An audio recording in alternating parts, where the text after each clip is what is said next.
Wow guys, this is the most craziest twist we have ever seen in the story in Black Clover by far. For years there has been so many speculative theories and discussions about Julius as a character and who he is truly. And then when we had the reveal of there is a devil of time, the question that all popped in our heads is Julius connected to the devil of time? Over a year ago, I made a video about Julius being connected to the devil of time.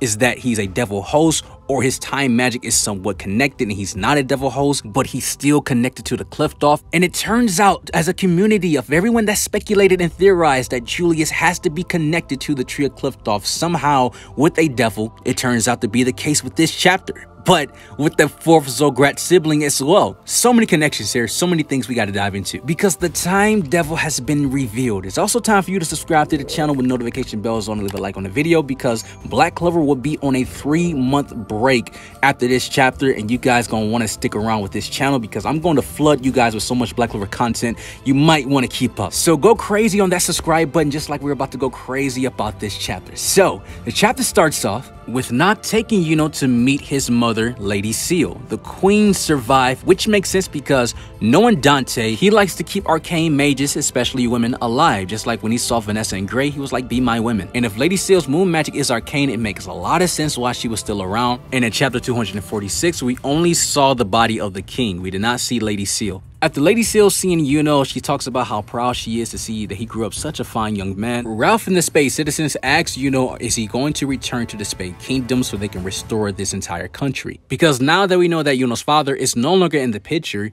Yuno is technically the next person up. He is the king. Even Seal understands that she's trying to convince Yuno as well that I know this is hard to accept, but there's a lot of things we need to talk about. But Yuno cannot accept this offer, especially at the moment, because he has his dearest friends in the Clover Kingdom. He has a kingdom that he also must protect, and the vows that he made with a certain someone, which is Asta. It then jumps to Asta thanking Liba, and he tells Liba that it's because of you I was allowed to see all the memories and I was able to meet my mother. And it's not like I held a grudge on being abandoned, but knowing that she did love me, that makes me really happy. And that's what Asta really cared about. He only cared if his mother really loved him, because he was abandoned, so he was unfamiliar or just was not aware on what happened. Now he's aware of what happened, seeing the memories, and that's all he wanted. But Liba tells him to shut up. That's my line. It's because of you that I was able to achieve and avenge Lasita's death. So thank you, Asta. This time, I'm going to make your dream come true. And we see Asta and Yuno saying that they're going to become the Wizard King. Now we know Yuno is not going to become the Spade Prince right now, and Asta,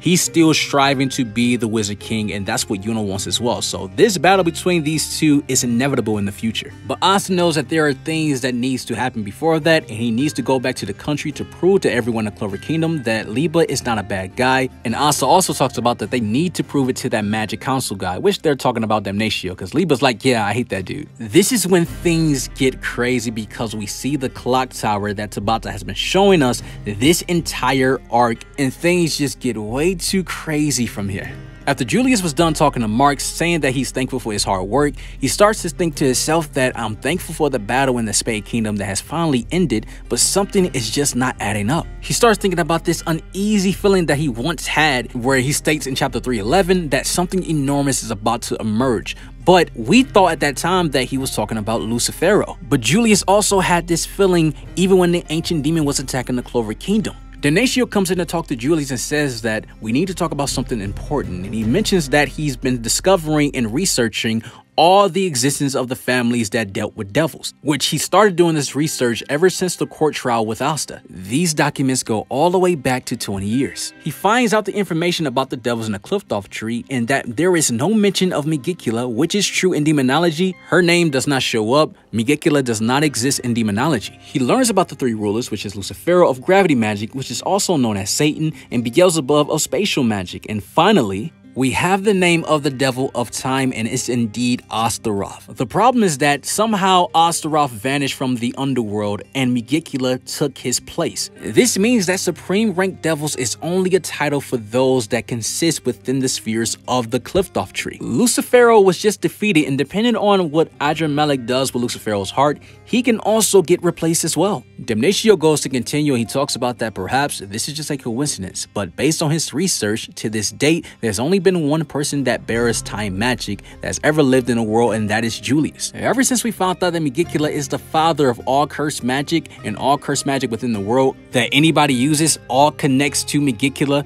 I started to theorize long ago last year that Julius' time magic has to be somewhat connected, and what if his time magic is a part of the Time Devil? You have a lot of different unique magic types in the world of Black Clover, but time magic has to be the most unorthodox one. You can't replicate that. Julius told Patri that he always wondered why he was born with such a special gift. Why is his grimoire coverless? Whether it's good or bad, he knew that he was born special, but he always wondered who he might be. What is he truly? He questioned this all the time. Even Patri questioned Julius, was he even human? What is he truly? Because this man is a monster. Patri is such in awe of Julius to the point he believed that fate created this man for the sole purpose to stop him.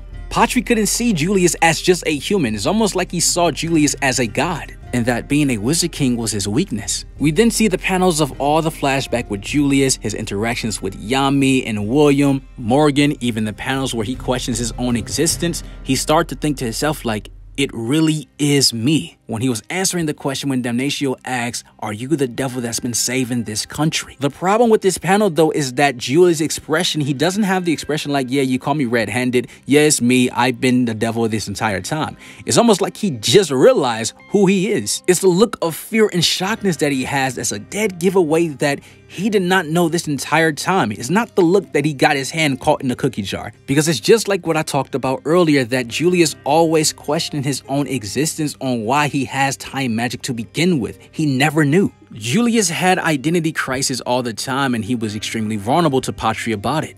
At this point, I can't lie, Julius probably had no parents to begin with. Right after Julius tells Damnatio that it's me, he says Damnatio quickly, and soon as he's about to finish a sentence, something cuts him off. His body transforms into another person, and this person states, is that not how you wish things were? And then you see that when his finger on his forehead, the little bubble says pause, so he is pausing Damnatio with time magic. I completely lost my mind here because we have never seen Julius use time magic to this degree, to the point where he's pausing people in their tracks by just placing his finger on someone. We see him use chronostasis, which also placed people in their tracks, like it paused them indefinitely, but we didn't know that he can completely pause people just by touching them, which is something he could have done to Patri, which unfortunately that didn't happen. Right after this, Julius' grimoire changed to a spade grimoire, but we see that it's one spade behind it that is upside down. Having two spades on the grimoire and having one upside down is a big deal, because if you play card games, you will know when a spade is upwards, it means death. However, if you were to see a spade upside down, the meaning of that is the complete opposite of a spade upwards. It would mean resurrection or rebirth, which somewhat goes hand in hand of the fourth Zogratis sibling's theory of these undying bodies and the idea to rebuild humanity where there is no death because of their magic power, which we then see it turns out to be the case.